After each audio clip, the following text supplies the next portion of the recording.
Imagine this. You travel to the frozen north, the Canadian wilderness, in the dead of winter. You're tucked inside a warm log cabin. There's a fire crackling next to you, and when you look out the window, you see a pack of timber wolves howling and competing for food. Sound idyllic? You can experience that and more at Parc Omega.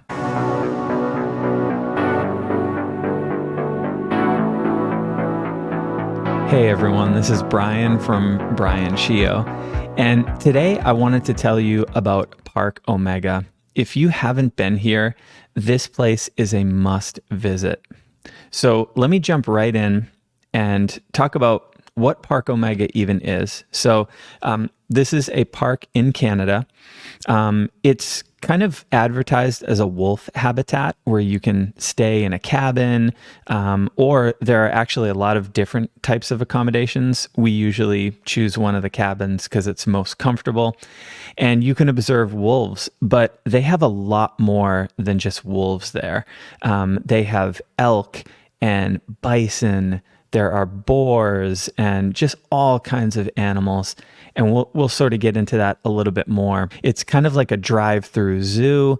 They have other areas you can visit, like a tree bridge. Obviously, there's a gift shop and a restaurant. You know, there's a lot more to this than just a place to observe wolves, but that's sort of like the big selling point to it. Next, I wanted to talk to you about who it's for. Parc Omega, one of the things that makes it so great is there's something for everyone. And you know, theoretically, you could go here alone. It would actually kind of be a cool, like, meditative retreat kind of thing. But I'd say it's probably ideal for couples. It can be super romantic. It's a great place to get in touch with nature, turn off the electronics, and just have pure time together and bond. So it's really cool for that. But you could go with a friend group. If you're parents and you want to take kids, phenomenal place for kids. For them, they would make lifelong memories here. And I can almost promise you it would be a place that they would beg to go back and that they would talk about later in life. The next question I wanted to answer was like where it's located. So I might be getting this wrong, but it's located in Montebello, Quebec, Canada. We're coming from New England, and it's about 7 hours from us. So we always make the drive. And what I like to do is I like to stop halfway somewhere in New Hampshire or Vermont. The reason I do this is because I don't want to arrive at Parc Omega just exhausted from a 7-hour drive. And actually stopping halfway allows for another layer to the trip, because we usually stay in some kind of historic inn that, you know, a president stayed at, or a politician, or, you know, maybe an actor or an actress. And we take, like this most recent trip that we took to Parc Omega, we stopped in Vermont and did the tour of the Ben & Jerry's original factory. So doing like a halfway stop will make your trip more comfortable. It'll add a layer to it. You can experience more, make more memories. So I just think, you know, in my opinion, that's what I would recommend doing if you're coming from a location that's about the same distance. Like I said, we're about 7 hours away. Now, if you're flying in or you're, you know, driving a much shorter distance, obviously your trip getting there is going to be a little bit different. Okay, so the next question is, when is the best time to visit? Now, I'm going to take a hard stance on this and say winter is the best time to visit Parc Omega. Now, why do I say that? Because the big feature of the park is the wolves, and they're timber wolves. So these are animals that are designed for a winter climate. And it's just my preference to see them in the climate they were designed for. Their coats are full and beautiful. They look incredible matched against the winter landscape. And the other cool thing is that, you know, you'll be cold and you'll be huddled in your cabin with a fire going. And in the middle of the night, you look out the window and you see them sleeping on the snow, walking on it comfortably like it's a spring day. And it's really something to marvel at, how these animals are created and just built for that. It's absolutely incredible. They're unbelievably strong and durable against even the most bitter Canadian cold. So it's really cool to see. Now, you can go in the other seasons. I've seen pictures of the park in warmer months. And I've also been told that the warmer months can be when like the wolf pups come in. And so you can see them, which could be like super cute. And I think some of the other animals, like the elk, experience like the rutting season. So that can give like a cool look to their fur and everything. So if you're interested in that, go for it. But I'm kind of here to make hard recommendations, and that would be mine. Go in the winter. The one other thing I wanted to mention about going in the winter is at part of the park, there is a place where you can walk up this hillside and you arrive in this sort of Canadian style village. It's really cool. There's outdoor and indoor fires burning. There's usually music playing, and there's employees walking around in those classic red and black Canadian flannels. And what they're doing is outside this little shop, they're laying out fresh snow, and they take hot maple syrup right out of the pot and they drape it across the fresh snow. They stick a popsicle stick in it. And if you have a ticket, you give it to them, and then you wait like 30 seconds and you start rolling up basically what's taffy, and you can enjoy a delicious treat. You grab your taffy, you go over to warm yourself by the fire, and the first few bites of the taffy are really good because they have some of that fresh snow on them.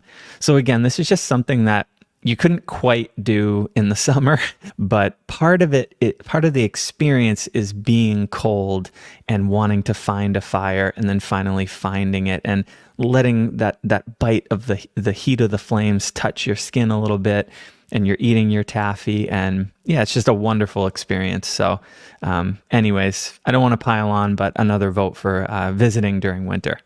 Another common question is, when is it open? So it's open, as far as I can see, every day from 10 to 4. And we've been twice. We went once in 2023. And actually, right after we left that first time, we booked for 2024. And it is March 11th, 2024 right now. And we kind of just got back from our latest visit like a couple of weeks ago. And that's when the park was open to the public every day, like 10 to 4. But if you're staying there, if you're in like one of the cabins or one of the other accommodations, the employees are at the front desk until I think 10 p.m. There's also a restaurant, that's open for dinner. So that's well past 4 p.m. And you can go out and see the wolves feed in the morning every day at 9:30. They throw them fresh meat. It's absolutely incredible. And I think I'm going to talk about that again later on. But so this stuff happening outside of those 10 to 4 hours, but I'd say those are the core hours for the park, and when you can basically do the drive-through portion. Parc Omega isn't just about wolves. There's a whole drive-through zoo that you can do where you roll down your windows and you feed giant animals entire carrots that they just, take in a couple of bites. And you can see bear. That's where you can stop by that sugar shack that makes the taffy. So there's a lot to this park, and those core hours are when you're going to be able to enjoy that. Let's get into cost. So first of all, there are about 4 different types of accommodations you can book at the park. What I would recommend doing is visit the website to get some more detail on the other accommodations. I just know about the cabins, so that's what I can speak to. And I think those are sort of like the most comfortable, most accommodating living spaces that you can reserve there. Basically, we know about 2 types. Number 1 is the small cabin. It's called a wolf cabin, okay? And cabin is going to be the operative word, because there's a second type called a wolf chalet. So let's talk about the wolf cabin. There's 2 units, Alpha and Omega. And they each have basically 2 beds that could fit 2 people. So it's good for 4. but it's great for two. And like I said, this is a great park if you're a couple. And we love the Wolf Cabin. We got the Alpha Cabin twice. And let me talk to you about cost. So the base price was about $780 Canadian. And with tax, it came out to $927 Canadian. In US dollar, that would be $686. Okay, so that was our most recent stay in 2024. And like I said, we're March 11th and we went a couple of weeks ago. So maybe prices fluctuate. So I want to make sure to timestamp that for you. Now, these cabins are incredible. I could go on and on. The bathroom, so nice, so comfortable, awesome shower, really comfortable kitchen. I made breakfast in it this year. Didn't do that the first year in 2023, but this year I made a full breakfast in the kitchen. It's got everything you need. The beds are very, very comfortable. Awesome pillows. So you're going to sleep great. The first time you go to Parc Omega, you might not be used to the wolves howling outside, which they do a lot. Like I said, there's 2 to 3, or maybe I didn't say it, but there's 2 to 3 packs there at any given time. And they are communicating with each other quite a bit, even throughout the night.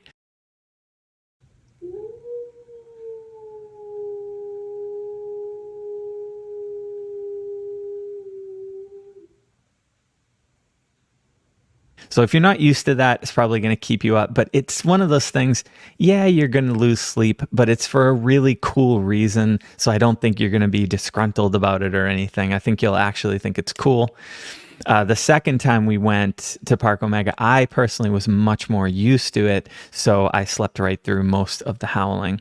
Those are some of the features of the wolf cabins, but the one that I really wanted to emphasize, and this is a critical tip for you, is that the wolf cabins are the only ones that have fireplaces inside the cabin, as far as we know. Okay, and we've stayed at the wolf chalets.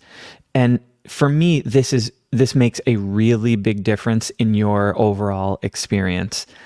We love making a fire inside the cabin. What I usually do, and this is a great romantic tip for those guys out there, is I make Shio a fire, I put a chair in front of it, a pillow on the chair, I sit her in it, and I wrap her in a blanket, and sometimes she'll kick her shoes off and get her feet a little closer to the fire, and she'll either sit there and just watch the fire and be comfortable, or she'll read a book. Sometimes I put music on for her, and this year I even sat with her, and we both just kind of meditated in front of the fire. It's really, really cool. And it's way different than having a cabin that has a fireplace outside. That separation really makes an impact on your experience. So in my opinion, if you're going to go with one of the accommodations, go with the Wolf Cabin, Omega, or Alpha. The larger units at Parc Omega, as I've mentioned, are called Wolf Chalets. These could very comfortably accommodate 6 people. They're 2 floors rather than just one. And let's talk about cost. Base price, $1,019 Canadian. And then you've got, with tax added on, $1,212 Canadian. In US dollars this year, it came out to $897. So it's bigger. It's got a couch. Kitchen was definitely, I would say, maybe a little bit more comfortable. It's cool sleeping on the second floor. That was fun. But 2 things. Outdoor fireplace, not as good. And when you're sleeping on the second floor, you can't just look out the window and see the wolves. You really can't see much. You can just see the top part of the windows, but you can't see the wolves. Going back to the wolf cabins, you're in bed and you just open your eyes and you can just look out and see the wolves. So, maybe you need the bigger cabin because you've got a bigger group, but those are 2 downsides. I will say one of the big upsides was we saw a lot. I would honestly say we saw more wolf activity and we saw a bigger variety of wolves. So when you're in the wolf cabin, you'll generally see, maybe one or two wolves that will come really close to the glass, and then you'll see the rest of the pack that's kind of farther off in the distance. They're not too far, but they don't come like right up and look at you. When we were in the wolf chalet, we saw, I would say, up to 6 or 7, maybe even 8 wolves pass by the glass at some time or another. There were 2 wolves, which were the ones we saw the most. They were hanging back. There's always wolves that like don't join the top players in the pack. They're kind of like, less dominant, more submissive. So you're going to see them the most.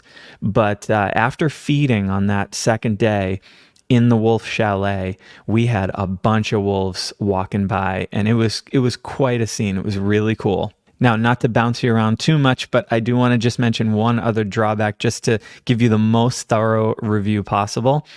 I would say one of the problems with all those wolves coming by is those wolves have to evacuate, and they do tend to do it, in front of that window. So, there's going to be pee and poop, like all over the ground. I had a little bit of a tricky breakfast that morning when I realized I was gazing out the window at wolf droppings. So anyway, if that kind of stuff bothers you, that's why I'm mentioning it. I don't want any bad surprises. One of the other most common questions I've seen is, how long should you stay at Parc Omega? So in 2023, we essentially stayed for 2 days. So remember, we split the trip, we split the drive. So we got to Parc Omega the first day, probably around 4 p.m., right when it's check-in time, and checked into the cabin, had an amazing night, made a fire. It was really cool.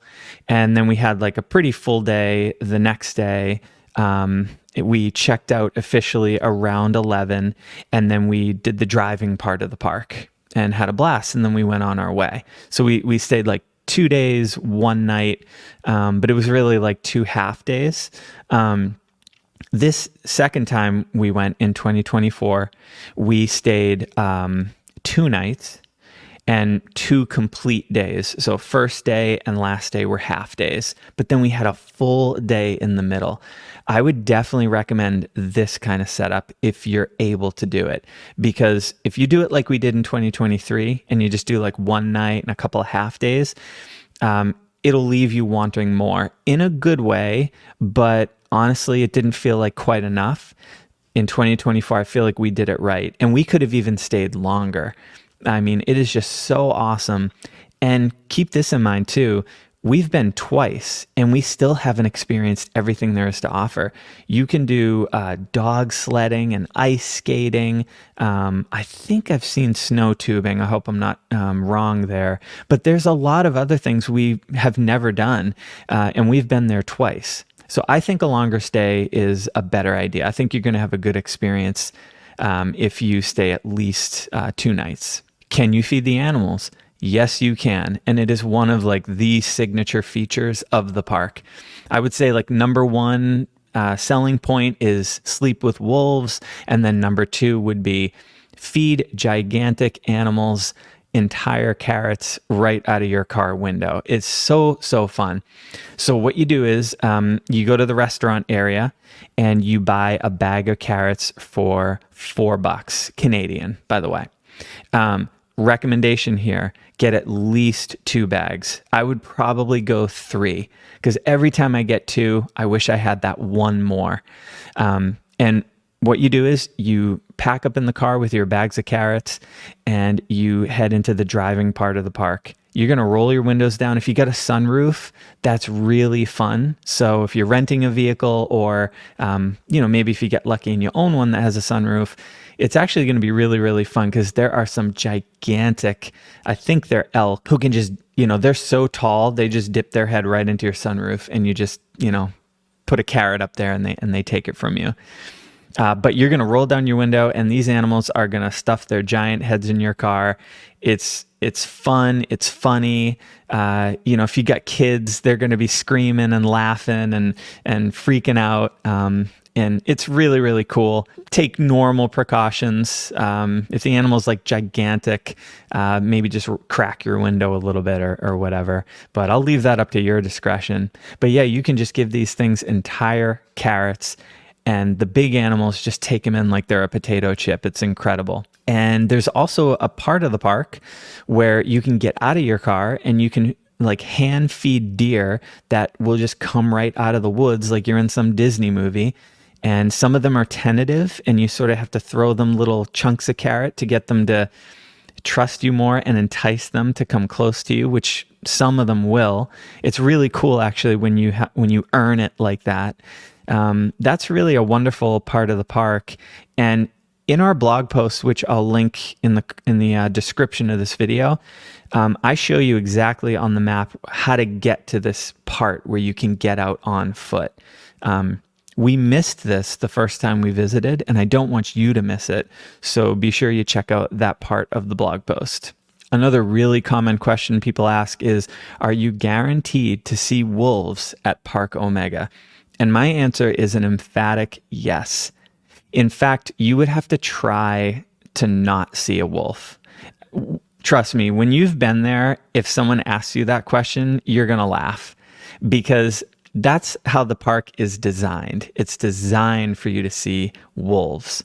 So yes, unless you have your eyes shut the entire time, or you're just like looking up or down, you are going to see a wolf, and you're going to see a lot of them.